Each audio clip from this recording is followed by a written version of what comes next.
very important aspect of Ajmal education mission is that empowerment of women, empowerment of girls, because Ajmals believe in the change.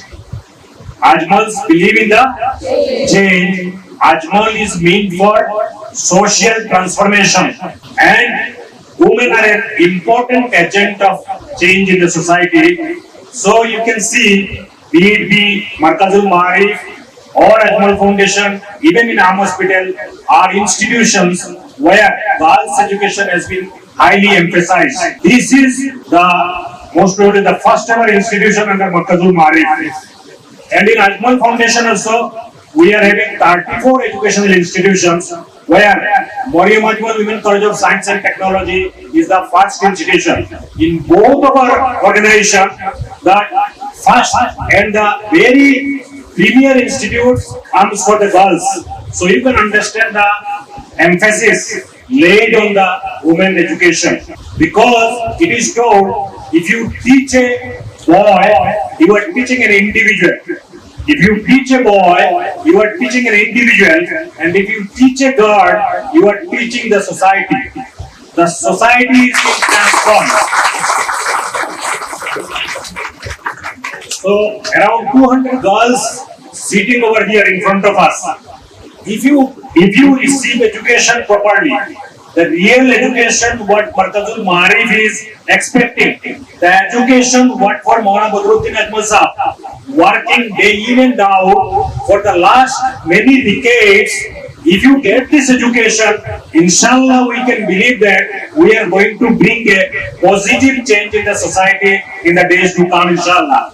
Our trustees, they have come up with a very clear message for the parents. Your child, Ajmal education, an asset to the nation. Your child, Ajmal's education, an asset to the nation. So, why are Badruddin Ajmal Sahab visiting this particular institution, interacting with you at this almost in the midnight?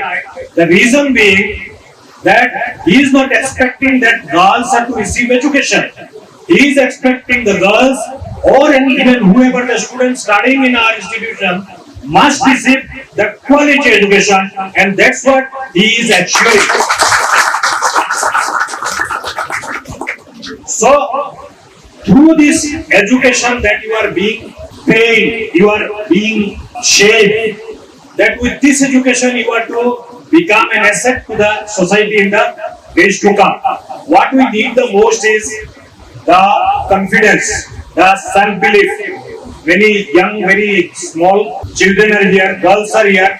I am telling you a small story of Wilma Rudolph. Have you heard the story of Wilma Rudolph? Anybody have heard of the story of Wilma Rudolph?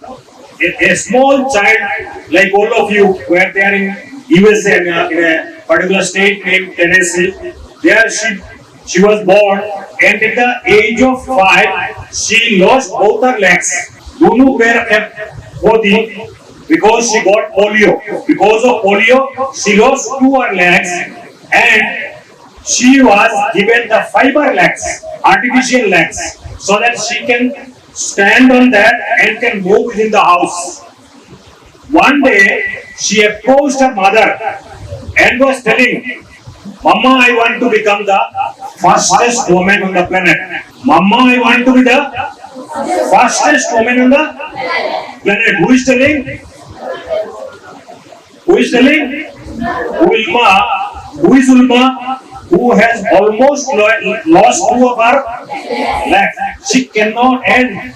On the top of that, the doctor advised her that you can never ever stand on your feet. Doctor told her, you can never ever stand on your feet. You do not remove this fiber, otherwise you will fall down. You can never stand on that. She approached her mother, told, I want to be the fastest woman on the planet. That in 100 meter sprint, 100 meter athletic, whosoever becomes the fastest in the planet. So she told her mother, I want to become the fastest woman on the planet.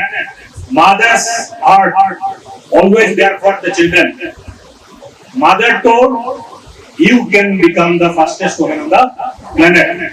On that day, she removed her legs, fiber legs, and she started to walk, but she was falling. She was again tumbled back, and again she was falling. She was again trying to stand, again she was falling. Likewise, she started to struggle with her, and at the end, somehow she could stand on her feet, and then she started to run, and again she was falling. Likewise, she started working on her like anything, and nothing was stopping her.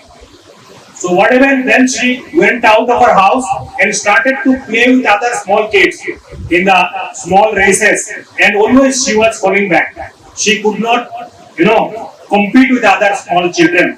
She was falling back. Many times she was falling on the ground.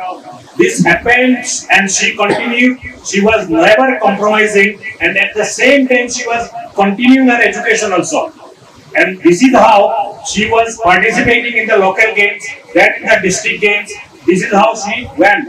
And at a point of time, she went up to the Tennessee State University, and she went to the coach of the university, and she told, "Sir, I want to be the fastest woman on the planet." The coach, he could identify the talent inside. He told Wilma that I look at your eyes and I see the fire inside you. I believe that whatever the fire is there inside you, nothing can stop you. You can become the fastest woman on the planet.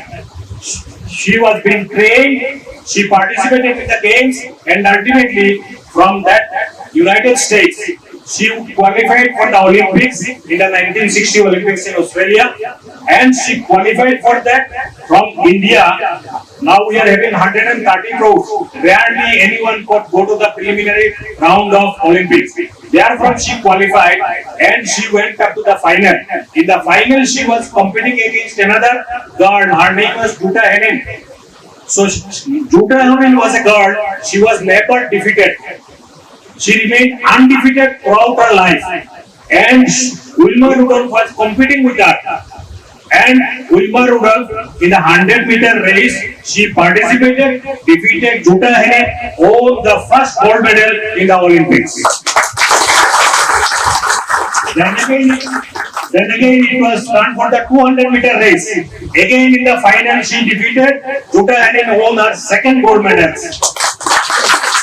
Then it was the 400-meter relay race, and in the final lap, Jutta Henin was there in one lap, and Wilma Rudolph was there. Finally, for the third time, Jutta Henin was defeated by Wilma Rudolph, won her third gold medal.